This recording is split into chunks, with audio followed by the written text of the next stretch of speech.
Welcome to State of Affairs. Thanks for joining me. Tonight, we are discussing the ECG. President John Dramani Mahama has reiterated the need to secure a private investor in the management of the ECG. Well, he says the current system of the power distributor has not been efficient and must be dealt with head on. Tonight we'll be discussing that. Also, the Media Foundation for West Africa, for the second time this year, says the NPP's communicators use foul language the most on radio.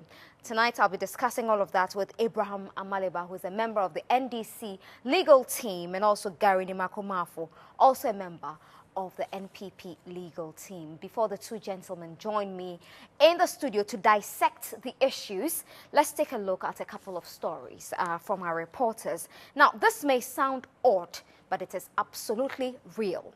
It is a taboo to die or bring forth a child in one of the communities in the Greater Accra region. In this comprehensive report for State of Affairs, Alice Aite explores the mystery about the Fana village near Botiano in Accra, where these taboos are keenly observed by residents in this era of civilization. She also reports the deplorable conditions of residents of Fana, raising fundamental questions about human rights and freedom.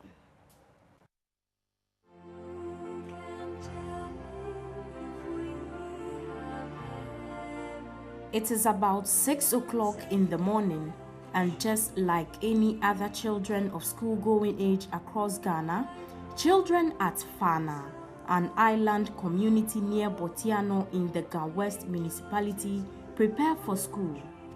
Before they get to school in nearby Chokome town, however, they have to cross this river on canoes without life jackets. This is how school kids from Fana travel daily, cross this river without life jackets at the peril of their lives, just to get education in the mainland. Do you cross the river every day? Yes. So when you are crossing, are you not scared? Yes. You are scared, but you don't have any choice. But don't they give you, why are you not in life jackets? Do you know what a life jacket is? No. You don't know. It is a jacket that you wear so that in case you fall into the river, you don't get drowned. Have you worn some before? No. You don't have some. So what do you think, as a school child here in this community, what do you think should be done for you to save you from all this hassle? We need the life jackets and canoe to cross the river. Fana literally means a river bank. It is the name of a small community that lies between the sea and a river at Chokome near Botiano in the Ga West municipality in Accra. The mainstay of residents here is fishing, but some of them, especially the women, engage in some small trading in their huts, selling assorted items, while some others sell bread and drinks for the fishermen. According to the elders of this community, this place was only given to the fisher folks as a landing site, and the huts were built for the fishermen who traveled from other regions to rest after they come from sea at night and leave for their homes the next day. However, as the years went by, the place grew from just a landing site and a rest stop to a whole big community. Inhabitants of this island observe some strange taboos that defy the laws of nature. A pregnant woman is forbidden from delivering on this island. It is also a taboo for anyone to die in this same community. If the time reach, they go to other side, Chokome side. Before they, if you born, we'll do everything before, after 3 weeks, 4 weeks before you come here. People don't die here too. Why? Because this is the last place that Homo is being celebrated. So Homo people, their last shrine is here. So we are not supposed to be here. But because here is where we are getting our daily bread, that's why we are here. Any breach of the taboos is a sacrilege which attracts a penalty to the offender or his or her household. When they die here, what we normally do is that they come and find us. So we pay for it before we take the course. Those who control here, like people, when they came and they witnessed what happened, they will take you to Sakmachushi. There they will charge you any amount at all. But when they didn't come and it's something secret, we had it. Even though the island lacks health facilities that will provide proper antenatal care, pregnant women are barred from delivering in this community. Pregnant women sometimes deliver on canoes while they are being transported to the clinics at nearby towns, while others die on their way, leading to high maternal mortality. Some people have lived on this island for over 50 years with little hope of resettlement. This is because they find nothing wrong with where they live now, but decried that they have been neglected by government and have not had a fair share of the national cake. At first, this place, there is no electricity. So you are suffering like you are here. Before you learn, you go to Chokome and go and learn. But this place, now the sea is coming closer. As for this place is big, but now they have, because of the sea, this place we are mixed more. So if you want to go to school, you suffer before you go to school at here.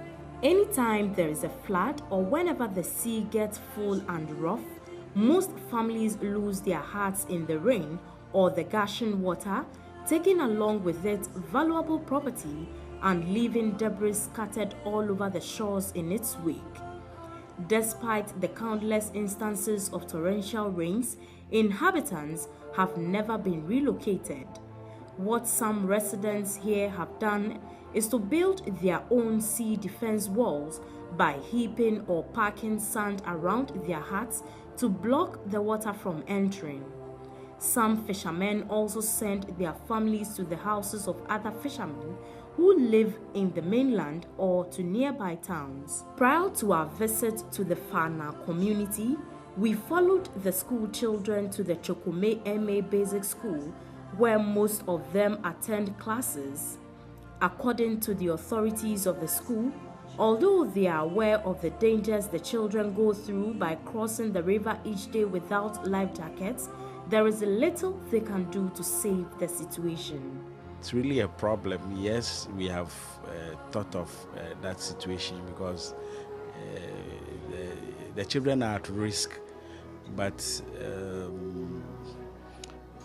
personally or as a school, we have not spoken to any organization or anybody to provide us with the life jacket. What we did some time ago when they were finding it difficult to cross was to get an NGO to get us a boat, which ferries them from to and fro. But even that is also damaged. So for now, they find their own way in and out. With the weird taboos observed at Fana and how the community lacks all basic social amenities, we wondered whether it is a recognized community. To our dismay, we were told that the community has about 2 different electoral areas where voting takes place each election year. Our cameras chanced on the flags of the 2 main political parties in Ghana, hanging on some canoes. When we questioned the residents on whether they will vote or not in the upcoming election, they gave varied responses. We have places that we vote here, but those who came here when they can we vote, that's all. You don't see them anymore again, unless it's voting time before you will see them. So due to these flood issues, they came here and they've written people's names that they are coming to share solar light. When they came here, they sold the light 30 Ghanas each to everyone here. Those who are not having money, they don't have access to it. We are not going to vote for anyone again because they are cheating us. And even where we are living here is dangerous. I guess the question that boggles your mind and my mind is, how on earth will one know that he or she is going to die today or tomorrow or in the next minute before he or she packs or move out of this place? For State of Affairs from Fana near Chokome in Accra, my name is Alice Aite.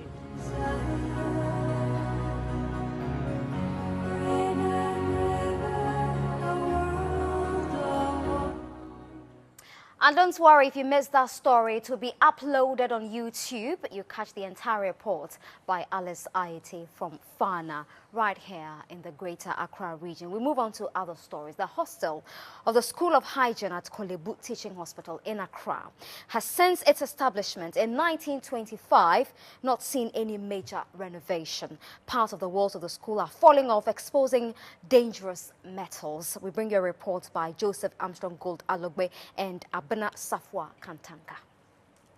This hostel, built during the establishment of the School of Hygiene at Kolebu in 1925, has seen no major facelift. Parts of the wall keeps falling off periodically, posing danger to its over 150 occupants. Additionally, there are cracks in the walls exposing metals. When I got here the first day, I was a little bit scared because anywhere you go, there's cracks, and then I'm like, whoa, this is like a death trap. But then what can we do? Our predecessors have said severally, they've called upon the government, the authorities, and nothing has been done.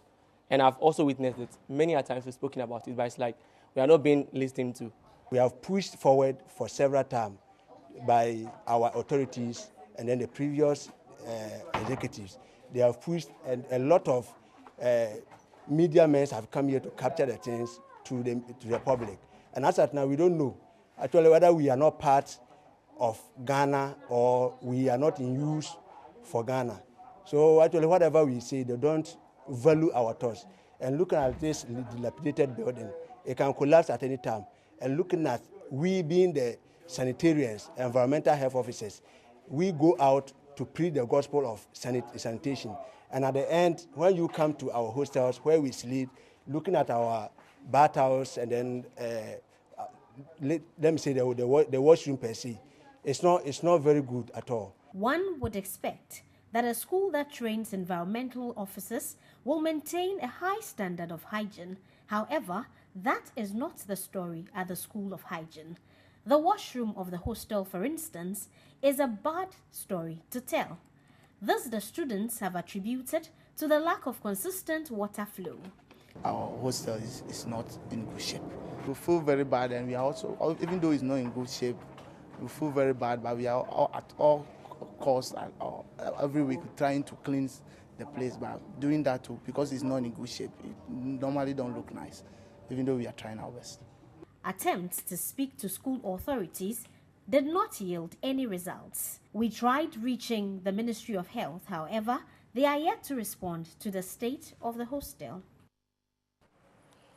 Okay, that report was by Abena Safo and Joseph Armstrong Gold Alugbe, and that story as well will be on YouTube, just as every other discussion on State of Affairs. Remember to join the discussion using the hashtag State of Affairs. Right now, I'll just urge you all to download the EIB Election Hub app on your iOS or Android phones and participate in the opinion polls, which keep changing every week. Remember, the whole of last week, Nana Akufo-Addo was far ahead of President John Dramani Mahama in that opinion poll. But, well, since yesterday, Prez Mahama has been leading Nana Akufo-Addo. So download it now and participate. Coming up now is our countdown by Benefson.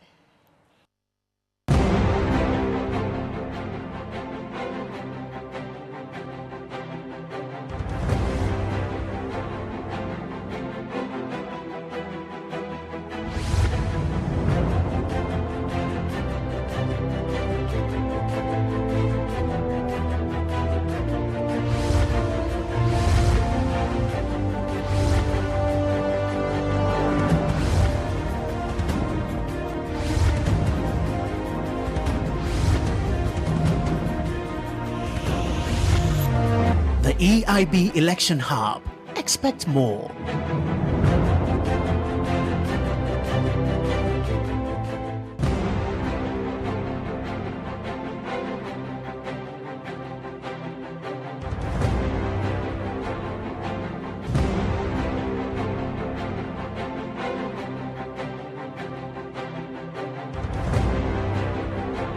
The interpretation of the Supreme Court ruling is still hanging in the sense that until one person, because there have been various interpretations for well-meaning people, persons don't still said, well, come for more. But irrespective of the finality, the EC says they are going to delete according to the law. Meanwhile, the continuation continues. The deletion of names continues. As at over the weekend, that is June 4th, 5th, that's at last Friday, that is June 3rd, 268,000 names have been deleted. I'll break it down for you. The last week, the total number of persons who had been caught doing multiple registration was about 40,000. Between last 2 weeks and now, 28,000 more people have been caught. You see, just for the 11-day period of limited registration, 68,000 very sensible people went and engaged in multiple registration, and the system has caught them out. Because there are no two persons with the same fingerprint. Natamasa and Peter Nkuma can never have the same fingerprint, even though they may think alike. So for those 68,000 people who were caught in the limited voter registration, they will not vote this year and 2020 because it's an automatic 5-year ban. For the 180,000 who had been caught before the limited registration began, they will definitely not vote this year.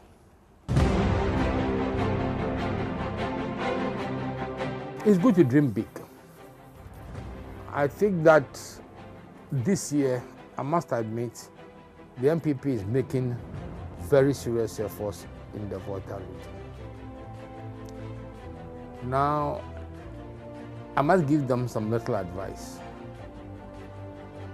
If you look at the voter population, the voter region is about nearly 1.2 million.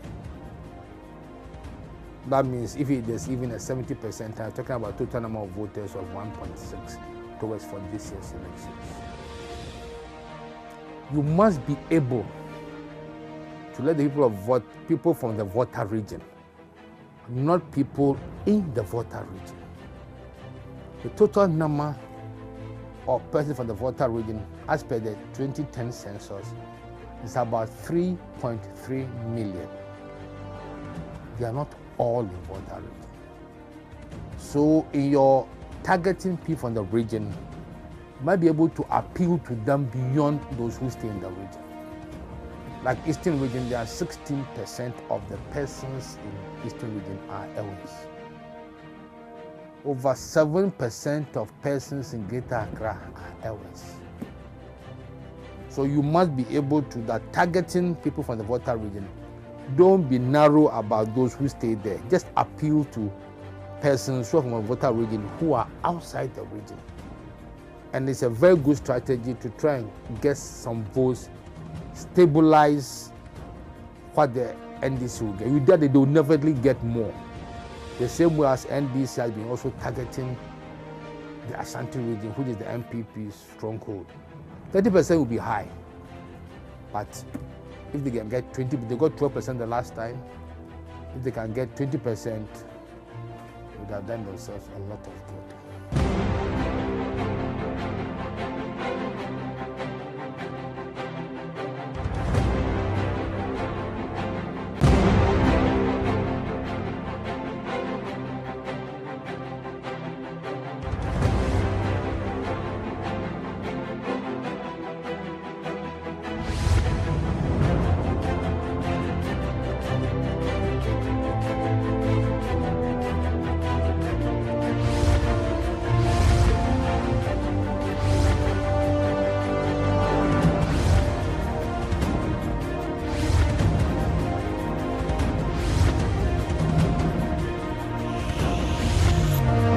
EIB Election Hub. Expect more.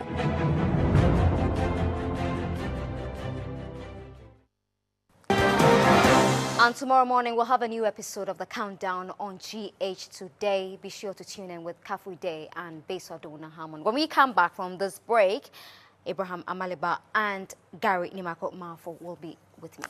Do stay with us.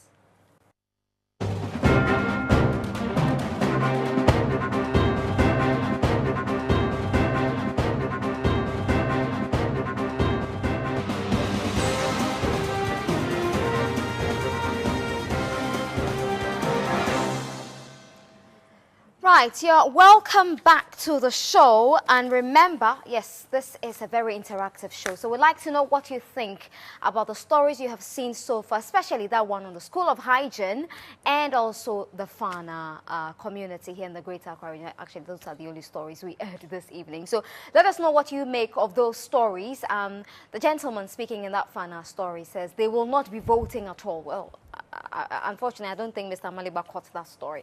Gary saw it, so I'll be asking him what he makes of it. And also tonight, the Fana story, the community where no one dares to die or give birth. Gary, you were here, you followed it. You were busy preparing for the discussion. Okay, that's fine. That's fine. Anyway, so tonight we're talking about ECG. Also, the Media Foundation for West Africa seems to think that, well, not them, they say they do conduct surveys, and it turns out that the NPP, for the second time running, its communicators have dominated the list of people who use the most foul language on radio.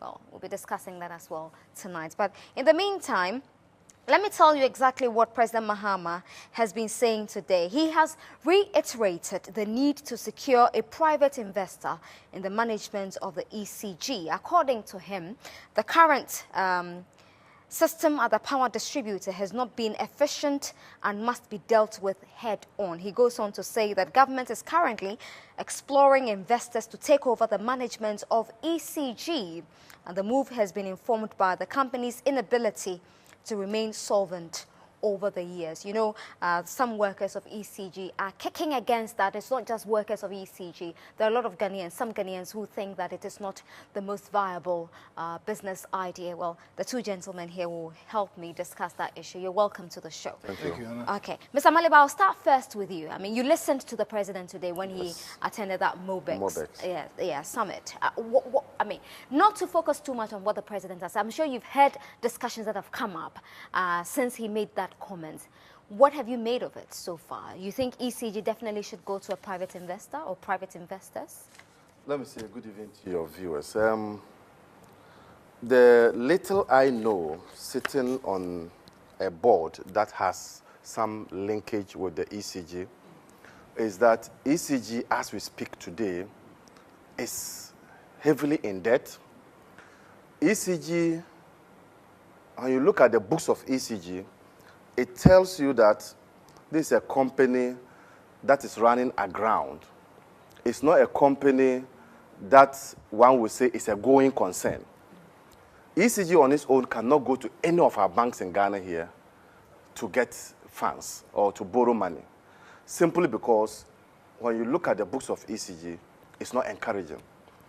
Now, what has happened so far is to have some other institutions support ECG in terms of procurement of some of the facilities that they need to power this country. And I'm talking about Ameri, for instance. ECG could not provide any bank guarantee to be able to ensure that Ameri comes to Ghana to provide power. Now, over the years, it is clear that our energy mix has changed from hydro to thermal. And so if we want to attract more IPPs into the country, then we need to ensure that we have an ECG that is buoyant, that can serve as an off-taker, and that can pay monies to those who have brought in their equipment. But ECG, as we speak today, cannot do that. What the people of this country need is energy. And not just energy, but sustainable energy. So if we have gotten to a point where there's a need not to privatize the entire structure of ECG, but the management of it, ownership still resides in Ghana. Ownership still resides in the people of Ghana. And that's what people don't know. When people are talking, they make it look as if we are just going to bundle ECG and give it out to a private investor, the whole of it. No. Ownership of the entire ECG machinery is in Ghanaians, but the management, so it's a management partnership, or if you want, concession that we are talking about, and not the entire ECG as an institution.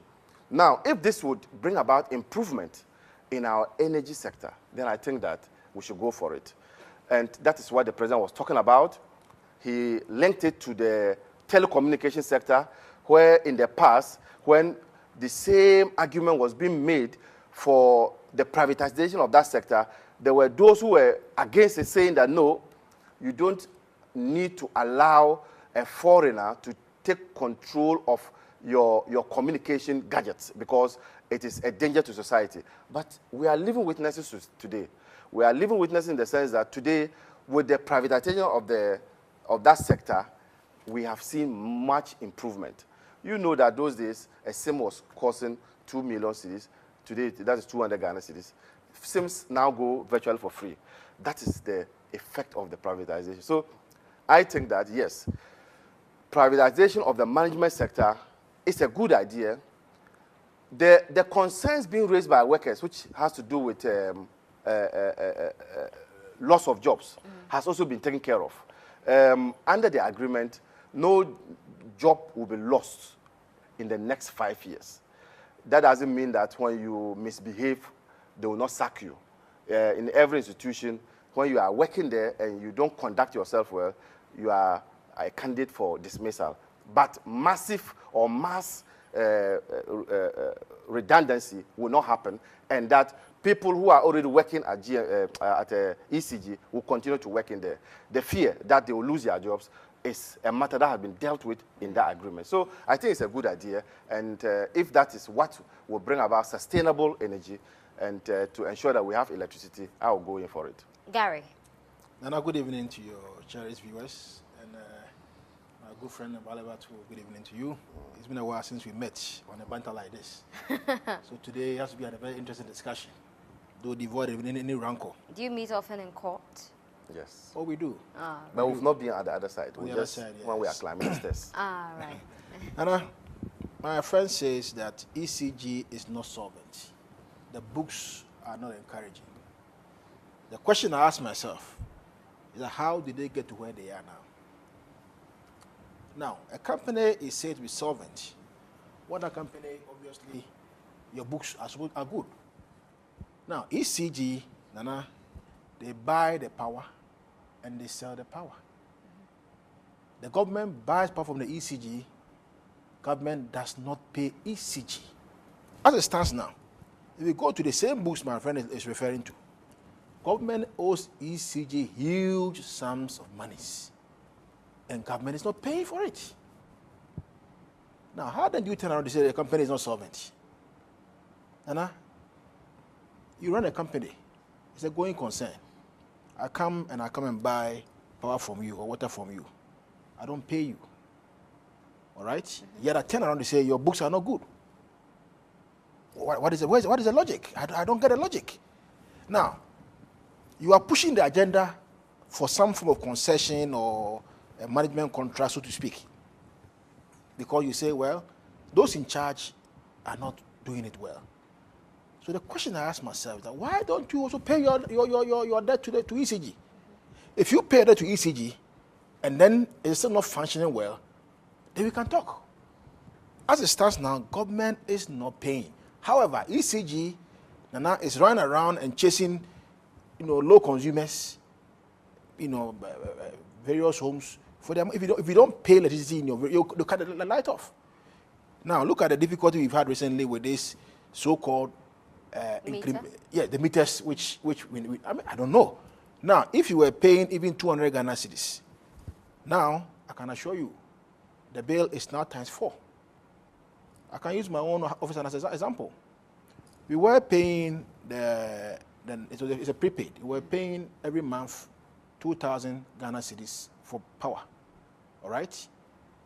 Between 4 or 5 days, the power had finished. Now it's finished. So I asked myself one question: how can we go on like this?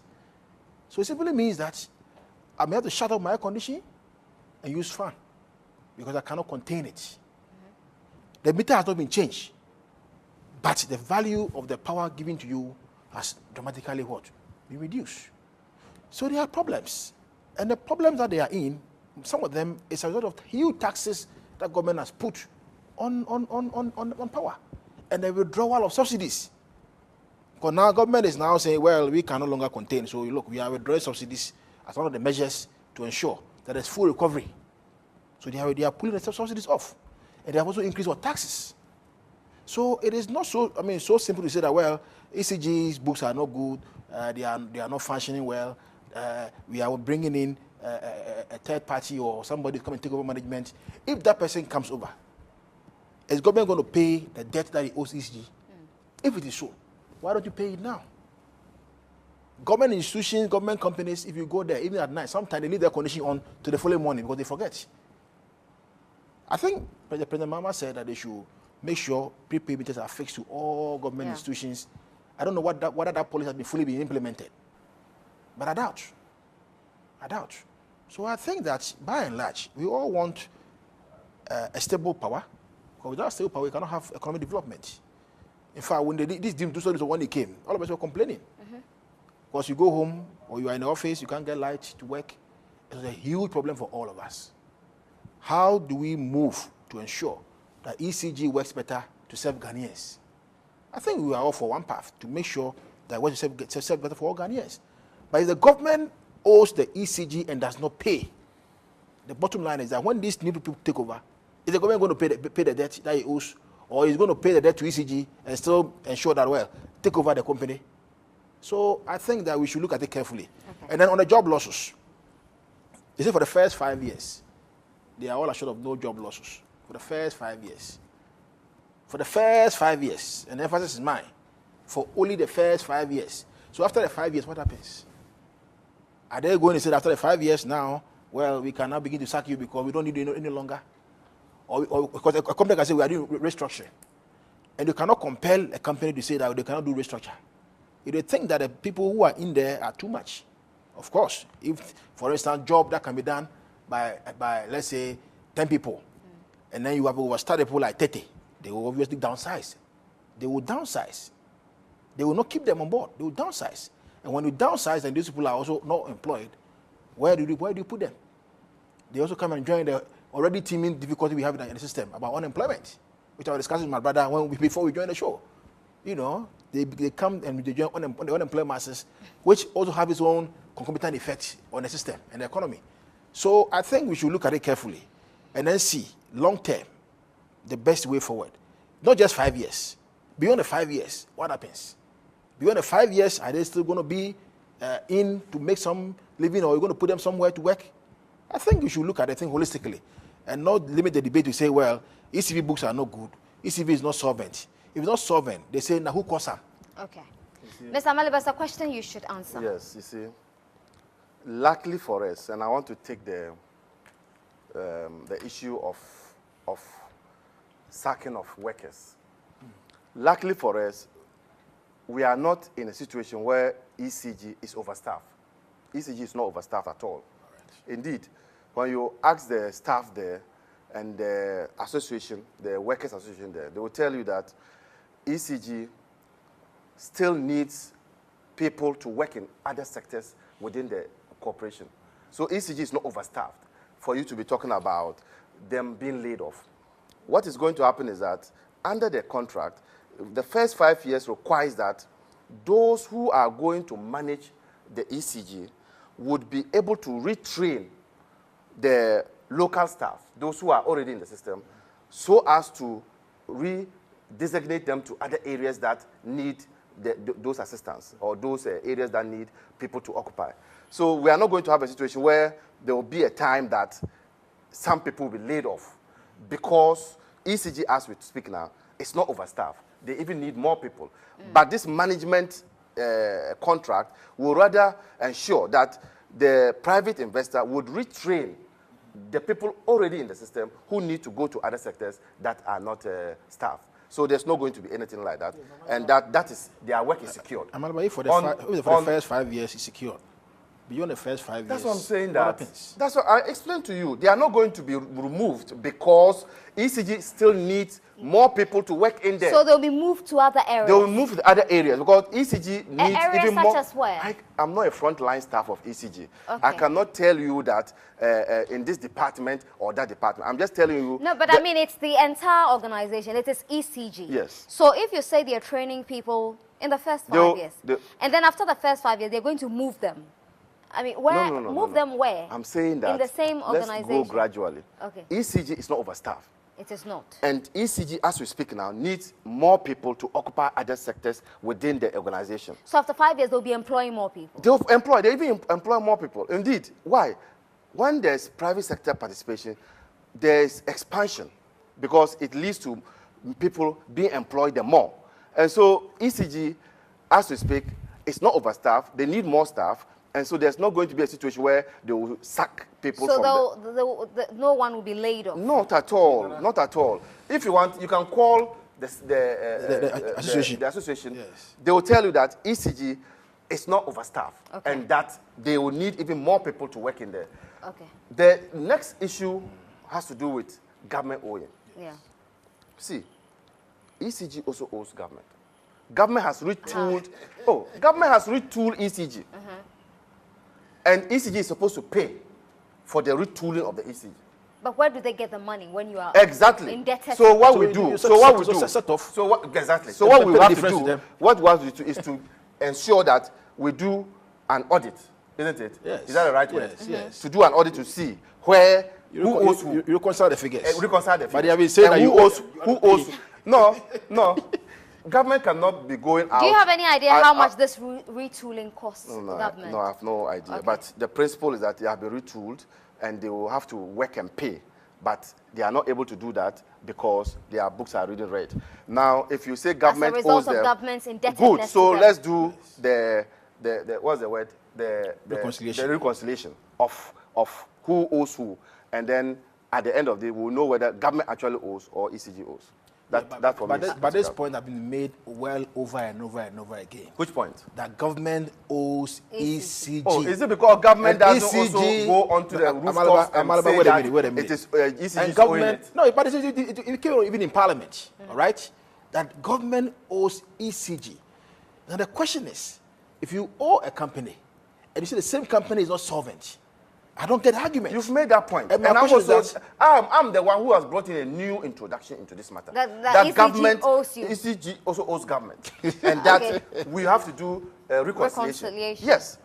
What you have said is known. But this reconciliation has probably taken so long. I'm sure you've heard of it. That's why you are saying that it has taken long. I agree it has taken long. In fact, so why aren't you doing the reconciliation? It has taken long. I agree with you. It has taken long. To be honest with you, I have not.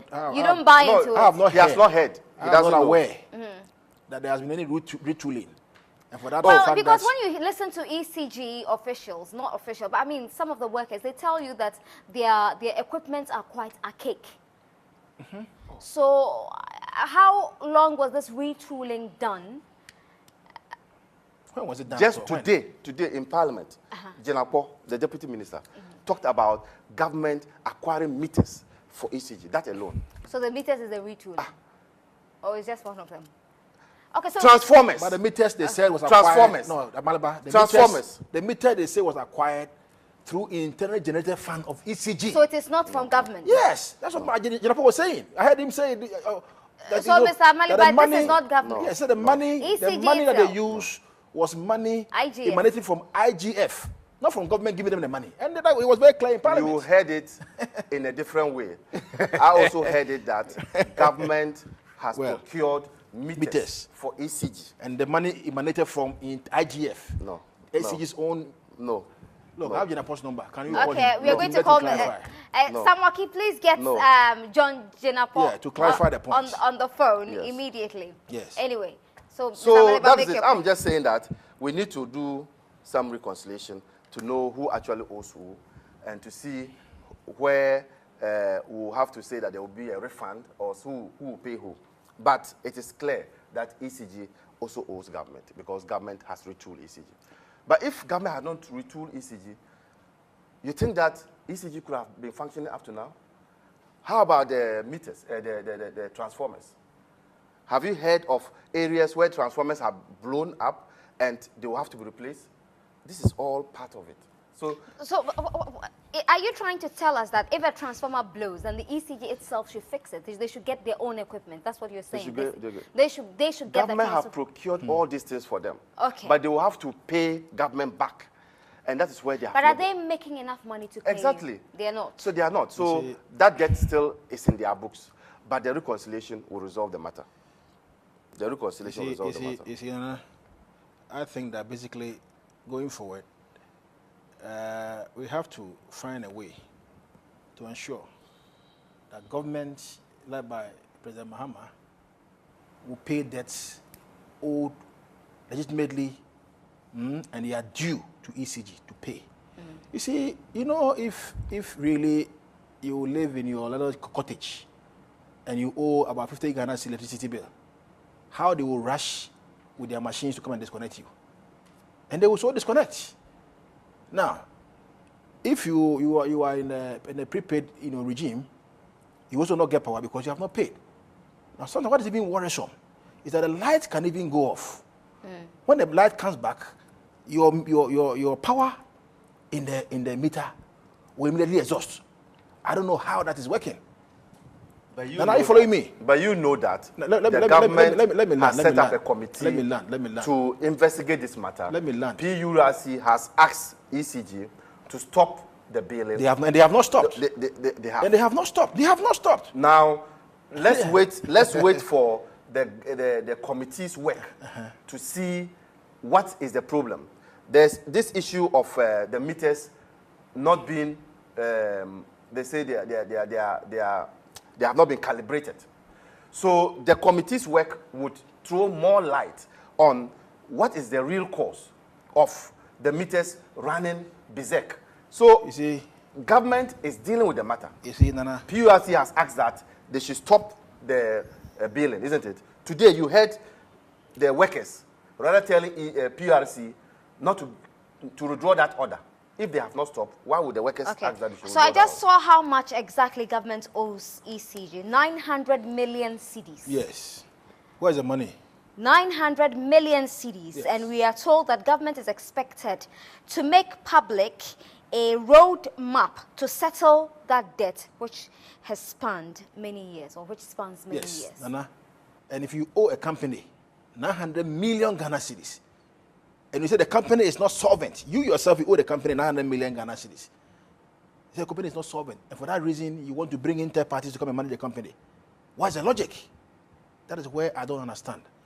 Government ought to pay ECG the money in full.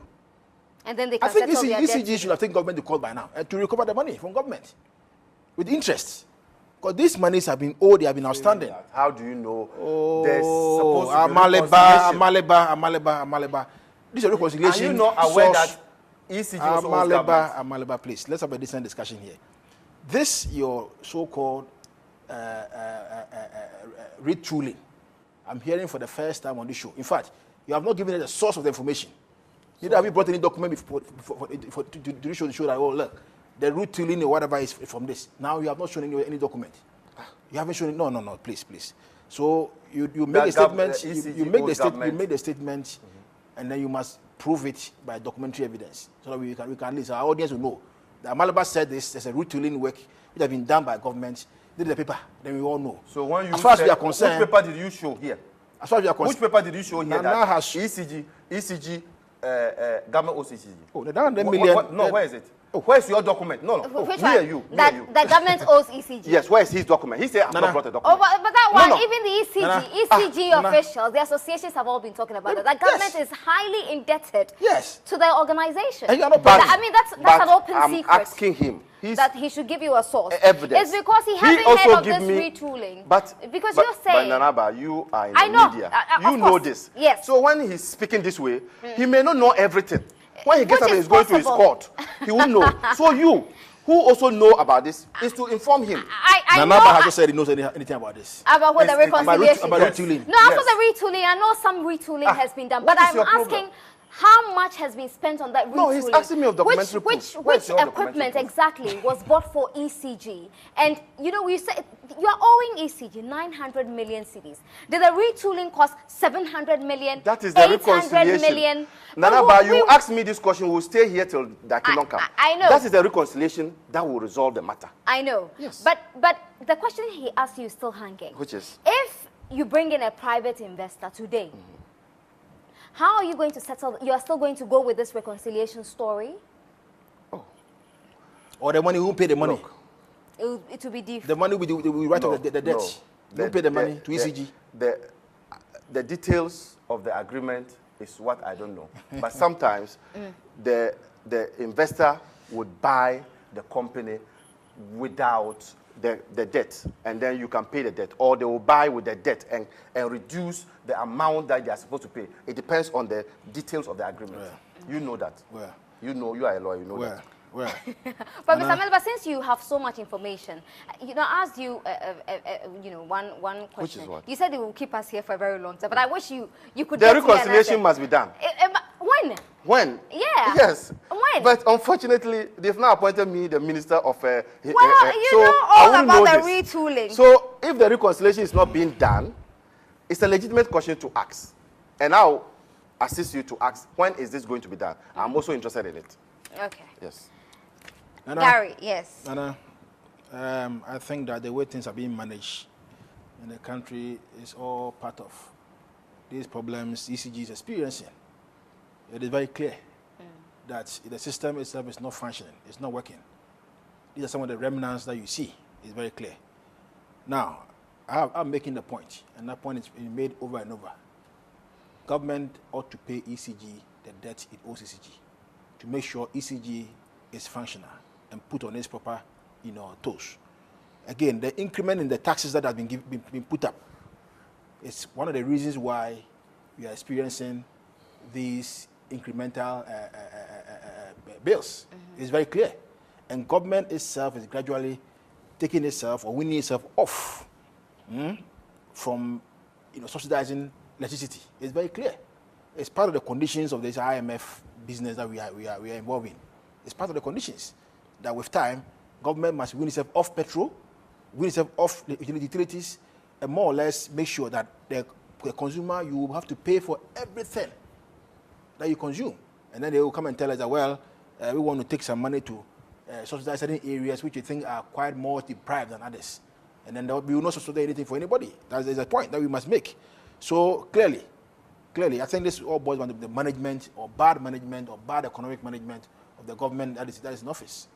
That is all to me. That what matters more, because at the end of the day, if you give the company managerial position to even the new company that is coming to take off the business, what you are trying to say is that the debt that you owe them, either you are paying off the debt to the old regime, or the new regime coming in is going to buy all the debt. So the government doesn't pay the money any longer. So that's where we are. And I think that going forward, that you heard clearly from the statement read by Nanaba that government is putting in place a plan to pay off the debt. So these arguments are neither here nor there. To pay off the debt, yes. When? That is in the plan. The plan will tell you. And the plan to pay the money when? The plan will tell you how much money you pay. The roadmap. You also want the plan money will tell you for a long period of time. Yes. And in the politician language, it is in the pipeline. We are plans are far advanced. Yeah. We will pay very soon. You owe them so much. 900 million. And what they are doing is stifling them up. Stifling them up. You see, sometimes, let me give you a clear example. Now, if, for instance, you run a small business, all right, and then your clients are not paying you, what they do is that they punish you, more or less. You cannot also pay your workers. You cannot pay your utilities. You cannot pay your taxes. You cannot pay your outgoings. And then more or less, the company is being stifled. In a manner that if you are not careful, you file for bankruptcy or you crash. That is what is happening to ECG now. But the government must pay them and stop saying that, look, we are not paying you, or you as a lawyer, you send a payment plan on behalf of your client to somebody. Haven't you sent a payment plan? That is when you have on behalf of your client. You have shown good faith of an intention to liquidate your debt. So government hasn't shown good faith. if the government has done it, the question is, where's the payment plan? They are saying that plans are far advanced. When did they become far advanced? In fact, where's the commitment to pay the money? They have made noise over and over and over. Amaliba. They have made noise over and over that you owe us. You are stifling us. Pay us our money. We buy, we sell. We buy the power and we sell the power. You are buying the power, you are not paying for the power. How then do we survive? How do we survive? This is a simple thing that we are talking about. So if you say that you are putting up a plan to pay, the question is, where is that plan? Make the plan public. So sometimes when you speak like this, we all know the plan. We need to refer you back to your days. Legacy debts. You know what legacy debts are, and today we are paying for it. We are talking about ECG debts. And I'm telling you that you also had some debts during your time. And so these debts we are talking about, they not just come under this regime. You see, that's you why understand, you're making mistakes. You understand what I'm saying? Governance, so if government is putting up a plan, you don't say that there's no commitment. Governance, the commitment is in the plan. It's a continuous process. It's a continuous process. You contributed to the rot. Wait a minute. And you are talking as if you have mounted a high moral continuous process grounds, and you are talking as if you people during your time you did not do anything. It is a continuous process. You run a system in a manner that's efficient, in a manner that at least is prudent, so that you don't leave so much pain for those who come after you. Look. Is that what you did? Please, let me make my point. You see, that you owe them money. They have been shouting on the rooftop, pay us the money. And don't forget, Nana, this as repetitive. As you sit here, we have heard that. Keeps using the power. And government keeps refusing to pay for the power. Yeah. And a day-by-day basis, you are using the power. That's what we are talking about. Yes. On a day-by-day basis, MMDs, DCs, ministries are all functioning, they are all running. And you are not paying. You are accruing more debt. And I turn around and say that your books are still not good. In fact, you are not functioning well. So I want to bring somebody to come and manage you well. I don't get the logic. You see? Okay. I don't get the logic. Mr. You remember when we were told that because of this huge indebtedness to ECG, the prepaid meters to the MMDCs, MMDAs, and the other ministries. But we understand so far only 45% have been covered. I know some ministries and even some courts. Look, the old commercial court used to be on a prepaid meter. Yes. The old commercial court, yes, before they moved to the high court. Yes. So there's a gradual process to ensure that all of them, it's not as if that nothing is being done. And you are saying 45%, yes. Only? Yes, 45%, but it's a process that must go on. Okay, let me take some messages before we take our break here. Sefi Selsa says the rate at which our politicians disrespect us is alarming. Why sell solar lamps if truly you want to help? Well, I think you're referring to the Fana story. Interesting report on that community. I'm shocked that we have such communities in Accra. They shouldn't vote at all. That's another one coming from Selsa. Well, I think it's important that they participate in the election. Engineer Malik says, I'm deeply touched by the Fana story. Every man needs to be grateful to Allah. Well, that's absolutely true. Seeing wonderful student leaders take their own life. Okay, I don't really get the message you're trying to put across. I'm sorry. ECG should not be privatized. President Mahama will be making a big mistake if he privatizes ECG. That's coming from Ben Afro. Samuel Eniho says that, I think it's about time somebody took over ECG. They've been stealing our monies for so long. Samson Ewia says that if government owes ECG, they should pay them so that whatever they owe government will be taken out of that money to be paid to them.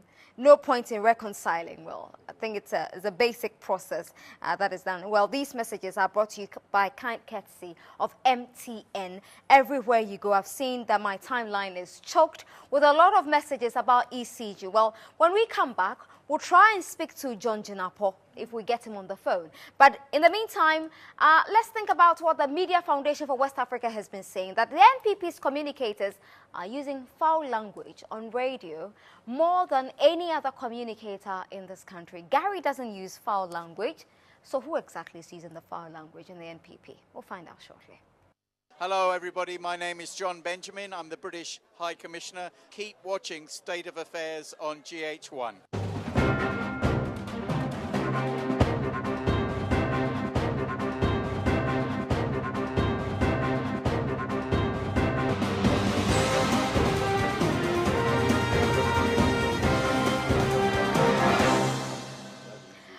Right, you're welcome back to the show. And yes, I'm here with Gary Nimakomafo and Abraham Amaliba from the NPP and the NDC, respectively.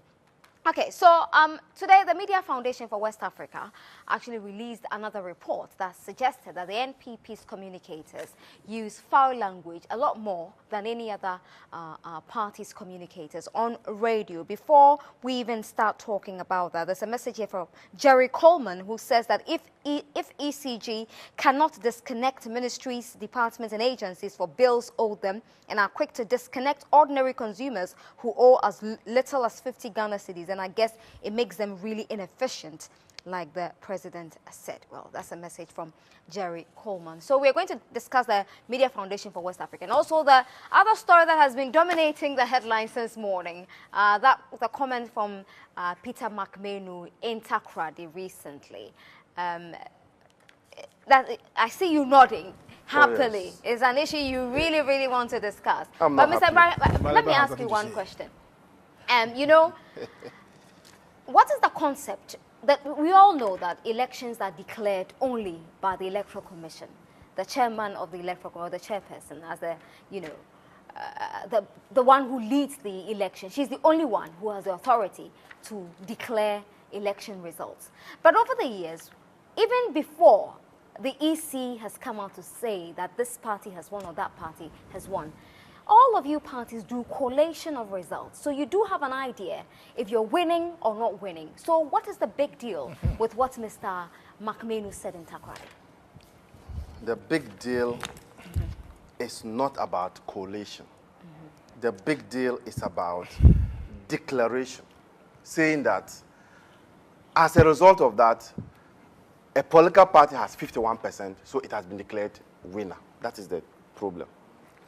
But collations are done by all, even media houses also collate. But they don't go ahead to declare the winner before the EC comes out to do so. Sometimes media houses call elections. They can call the election. You are still using a word which is not close to declaration. That act, the act of declaration, is reserved for only one person, and that's the Electoral Commissioner. You cannot usurp the powers of the Electoral Commission to do that. Okay. We are not saying that you shouldn't collate. In fact, individuals in their rooms watch television and collate the results. But none would be allowed to come out and say, as a result of that, Party A is the winner. And that's where I thought McMenu's comments were unfortunate, coming from him as an experienced politician. And I know he has knowledge of our electoral laws. He's so imbued with knowledge of our electoral laws that I'm surprised that he made that comment. But he has eaten back his words. I listened to him on City FM. This morning? Yes. Eating back his words, isn't it?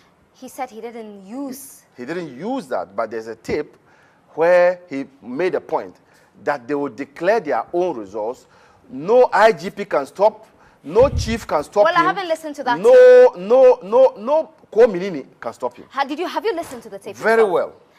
Gary, have you listened to that tape? You will say no. See, I'm surprised. I haven't listened to that tape. Mr. Maliba, was the tape played on radio? Yes, it was played on radio. Which radio? Oh, Joy FM played it. In fact, he was speaking to TESCOM students in Takoradi Polytechnic, and he made those comments very clearly using the word declaration. But subsequently, he's come back to say he was referring to or meaning collation. And so which is really what we all know talking about. Which is allowed, which there's no problem. Yeah. You can collate and then wait for the EC to declare. And if you see that there's a variation, then you can now come out and say, no, EC, I don't agree with you. But you cannot go ahead of the EC and make that declaration. That's where there's a problem. All right. So I haven't listened to that tape, so I cannot say for sure that he used, he said that if they will go ahead and declare an IGP or, like you said, Kominini can stop them. Mr. McMahon is such a fine gentleman, and since morning I've been hearing comments from your communicators, your colleagues, and the sort of things they're saying that Mr. McMahon and the MPP want to send this country into anarchy. Sure. Really and truly. Sure. Why do we have to descend?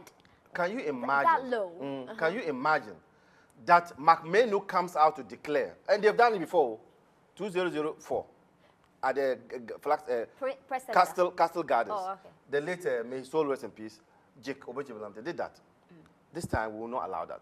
Suppose he comes out to say, MPP has won, per his collation. And the truth of the matter is that it's the NDC that won. Can you imagine the chaos he's going to put this country into? See, look at what happened in the last elections. What happened? When they told their people to wear white, I think it was a Sunday, and that they should go to church wearing white, because they were in the lead. No, there's nothing wrong with that. Because they were in the lead. Huh? Look at even just that statement. When they eventually lost because the things had turned around, what did happen in the second year? What did happen? They were catalyzing people, beating people. Journalists, your colleagues, were beaten to pop. So we are saying that this time round, we will not allow that to happen. We think that the declaration is done by only the EC. Wait for the EC to declare. You know the laws. If you see that the EC has declared elections that are not in conformity with yours, then you now come and say that this is it. Then you can now go to your court. But not for you to come and declare. Who told you that? Okay, I haven't, as I said, I haven't listened to that. I haven't heard that as well. You see, Gary, you haven't listened to it, my brother Maleba sitting here is good at doing propaganda a lot when it comes to some of these things. And you know, when he was talking, I was so quiet and I was listening to him because I know he was going to go at full length to say things that even are not even captured on the so-called, on the supposed tape. And I have not heard all these things that he is talking about. That's number one. Number two, on the issue of collation of election results, I think it's prudent that you go to, contest an election. You have your own observers. Now you are also being told that elections must be won at the polling station. It has always been so. Who told you? It has always been so. Well, there was an emphasis. Must be won at the polling station. Now, Nana, let's get it very clear. You know there's a precedent in this country, and so many of them abound. And I'll give you just one or two examples. In Dominica, for instance, where what the EC had collated and what the MP, current MP now, Adjo Asafo, Honorable, has also collated were different figures entirely. And therefore, when reconciliations were done, it emerged that what she had were the proper figures, so-called. And for that reason, it realized that she had won the elections. Now, if you don't do your own internal collation with your agents and then with your people all over across the country, if even the results obviously is even 10, my people can make it 15. And you see, if they come and tell you the thing is 15, when in fact and indeed it is 10, obviously there'll be confusion here. So, what is wrong if the man says that they also do their own collation? That's not what he said. And collation is collation. He didn't use it's that tabulation of the figures together to ensure that you have at least one single figure that will be, will also run on the same lines with what the EC is declaring. Because EC, before EC will come and declare that, oh, party X has won presidential or parliamentary, they will have done tabulation of the entire nationwide figures across the 275 constituencies to get the figure right. And I do not think that anything is wrong if, for some reason, the party has its own agents, the party has its own officers doing the same thing. So please, I think they are just trying to stretch the argument to matters that a man may not have even contemplated. In any event, we all know, and McMahon has been a former chairman of the party. He has been with election matters, he's been with the politics for quite a long time. And he knows very well that EC is the only body not even the entire EC, the EC chair is a body, is a person that will now declare who has won presidential elections. Is EC chair. You know, so how somebody who knows that the work done by somebody, a constitutional body, should be done by person X, will say that, oh, we too will declare. I mean, how is it possible? So you think he didn't use that word? I mean, because it will mean he's trying to usurp the authority of the EC board. Sometimes there could be mix-up of language. All right? You could mean one thing, but you could say another thing. It could be some of language. Now, I'm telling you, the man knows very well the mandate of the EC and the EC chair. And the man knows very well. And he's the party's rep at IPAC. He knows the work. You know, so basically, I would come and say that, okay, so are you going to tell me that Chairman Menu will convene a press conference and bring everybody and say, well, I Chairman Menu, as a constitutionally elected body or whatever the chair, I'm saying, declaring that this person has won the elections. I don't know why. How is it feasible? I don't know why we are massaging the truth. Go to Ghana Web. Ghana Web. It doesn't make it the authority. No. Ghana Web. Everybody cannot be wrong. Go to all the portals. Please. Go to. He was heard saying the MPP but would usually, declare their when results. one media house publishes It's one a publication. story, all the bloggers and everyone picks it up. Yes, it doesn't automatically make it right. No. But you said you have listened to that tape. Yes, and he said that nobody can stop them this time. In fact, it was in response to a question by a TESCOM student in Takoradi who's asked that but the man himself says he didn't say that. So what is the point? The man himself came back to eat back his words. So and that what he meant was collation. If it's collation, we can all go home and sleep. No argument. We all do collations. You see. But if you say to declare results, I'm telling you that that statement was unfortunate. Right. It couldn't have come from him, knowing who he is. I've sat with him in a seminar organized by IEA before. He has full knowledge of, and I can tell you that he has contributed to some of the electoral reforms that we are having. And so he, being such a colossus, should not have made those comments. Right. I think that is, let's condemn it. It's rather, let's condemn it.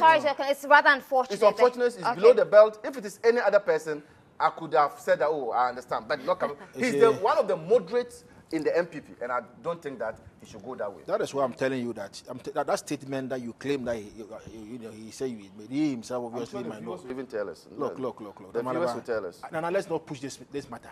I think it's clear. Because it's not in your favor. I think it's clear because you see, whatever it is that you want to do should be backed by law, and when there's no legal backing for whatever you are saying, I don't think we should push it. So tell him. It is not possible. You shouldn't push it at all. The NPP can declare election results. Anyway, that has been made clear. But also, we cannot entertain comments like that. The MPP because we know the power. The MPP will not declare results. You've done it before. I told you. I am telling you that the MPP will win this election. I told you you've done it before. And the declaration will be done by the Electoral Commission. And I go forward to win the presidency, and then Charlotte say will be compelled to declare that he has won. Compelled. Yes. Why compelled? I mean, it's her job. Oh. It is her job to declare the results. So whether it is NDC, CPP, or whoever is the MPP is winning it, we are all political watchers. Yes, she will announce. We are political watchers, and we are observing copiously the things that are happening. And what exactly is happening? And when you are told to go and clean a register, you are giving different interpretation to the Supreme Court judgment and all that. Well, I think we are monitoring too many all those lawyers things. giving different interpretations. No. A lot of you lawyers are giving different interpretations. Let us not it doesn't mean that Charlotte Osei will be compelled to do her job. She knows her job and she knows what that job requires. I'm even surprised that women groups are not rising to the defense of this woman. And they have allowed the MPP to run her down. Have they run her down? Yes, they have done that. And I'm calling on women groups to begin to stand behind one of their own. I can assure you that... Are you saying that? Are you saying that? Wait. I can assure you that the Charlotte Osei I know is a very firm woman and nobody can run her down. But she needs the backing of women in this country. Are you Because saying the first woman electoral commissioner. Well, it doesn't mean... I'm surprised that the MPP has run her down till this point, and no woman has risen up to defend her. Charlotte is very, very firm, and nobody can run her down. But it doesn't also mean that because she's the first woman there, if the NPP sees something wrong, they cannot say it because she's a woman. That's the point that you're making. And the point is, you cannot say that because she's a woman, she should not be criticized. The point is, you listen to some of the criticisms. Like? That she has gone for a logo. And so, for that matter, but if the logo discussion is important, how is that? How is that? If it's important, how why is that should not connected to her competence? No, but how is that connected to her competence?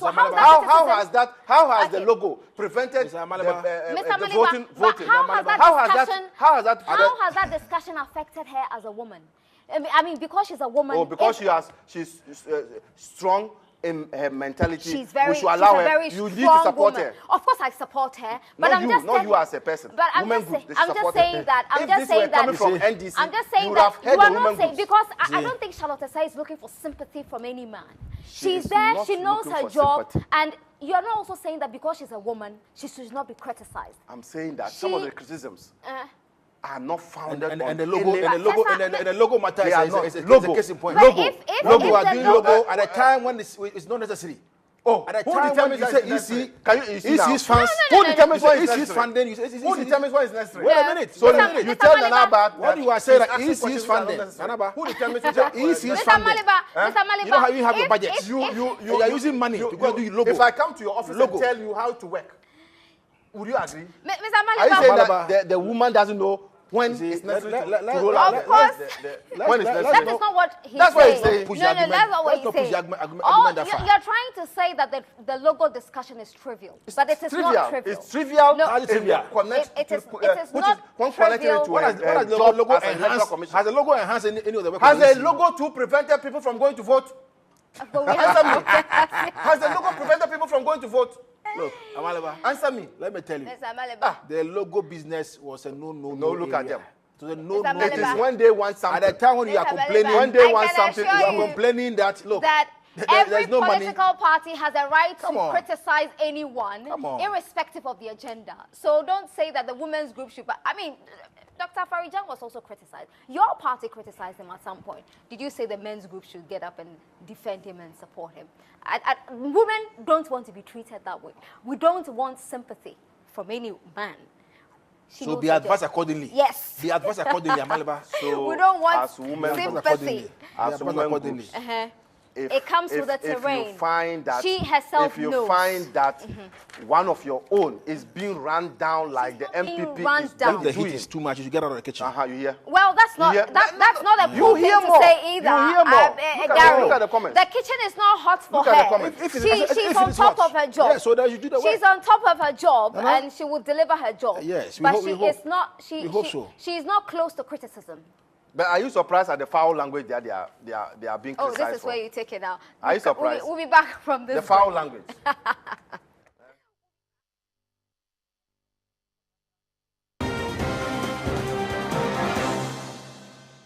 All right, you're welcome back. Gary, why are you topping that poll? Why does the NPP, well, it's not back-to-back, but in the last two surveys, it's always the NPP.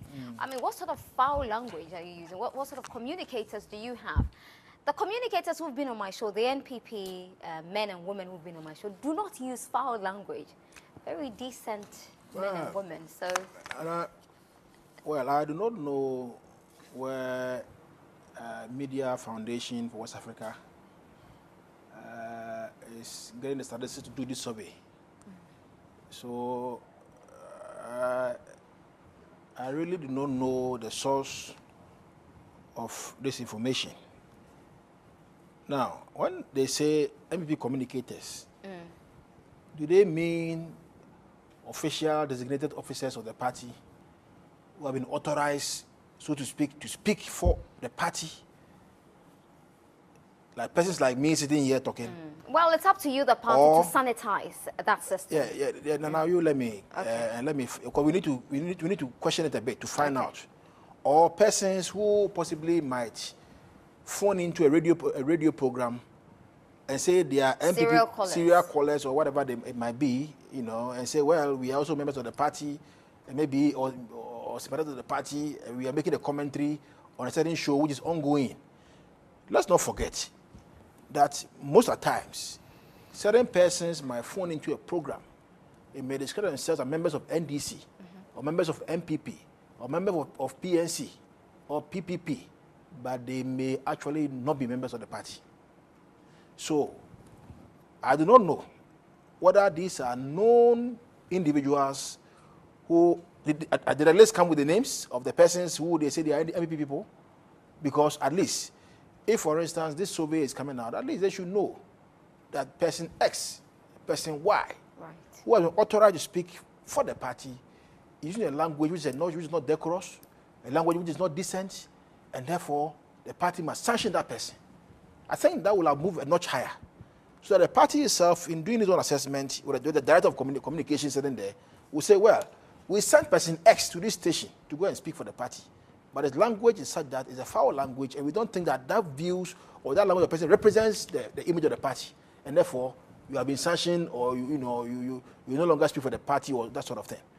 So without mentioning any name, and just saying that, well, MPP communicators are topping a certain list of people using the foul language, without mentioning anybody's name, putting identification to the people, so that we know, is it person X, it is person Y, or there's this number of persons we are referring to.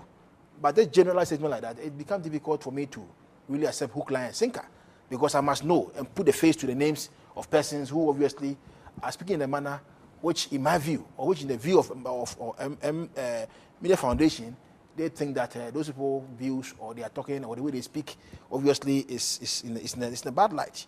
That is how. But without more, I do not think that MPP as a political party is a party, so to speak, made up of persons who use foul language. Okay, because if you look at the track record, and the persons We've got only 2 minutes. making up a party. The survey is done looking at people like you and me who represent parties on shows like this, you and me. So have you used a foul language yourself? Your people. Now, we've heard comments such as Kofi Juma made a comment insulting the British High Commission. Where?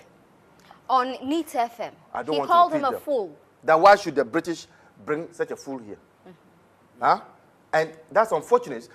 This Nana Akufo-Addo-led MPP is the let's be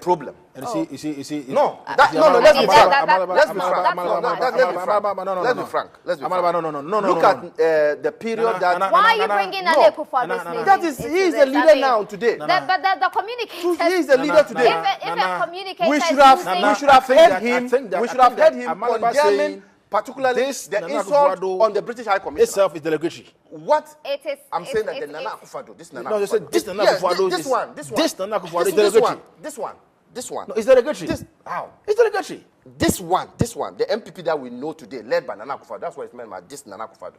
No, but this statement is derogatory. And I'm saying that we have not heard him once condemning some of these. I think you should apologize. I expected that. I expected that. Nana Akufo-Addo, I can reliably tell you that Nana Akufo-Addo spoke to these persons. Spoke to them? Yes, those who attacked the British High Commission. He spoke to them? Yes. And he doesn't necessarily have to come out and shout on top of the roof that, hey, you made a mistake here. I, who is not his paddy, would know that he has condemned. How will I know? They came out to apologize, didn't they? Public perception is what is important. But they've apologized. Juma. So what would you... Juma he has apologized. Actually, he has apologized. But let me ask the question. What would be in a former minister's mind, a former MP's mind, a former mayor's mind to insult that way? That will be what it for would be tonight. In that person's mind? Abraham Amaliba is a member of the NDC legal team. Let's call it spade. Is a member of the NPP legal team. Thank you very much for your time here this evening. Thanks to MTN everywhere you go as well. And we'll see you same time tomorrow. Have a beautiful evening. And before I go, let me say good evening to Comfort Akologo in Sunyai. Mr. Amaliba gave me your message. Have a beautiful evening.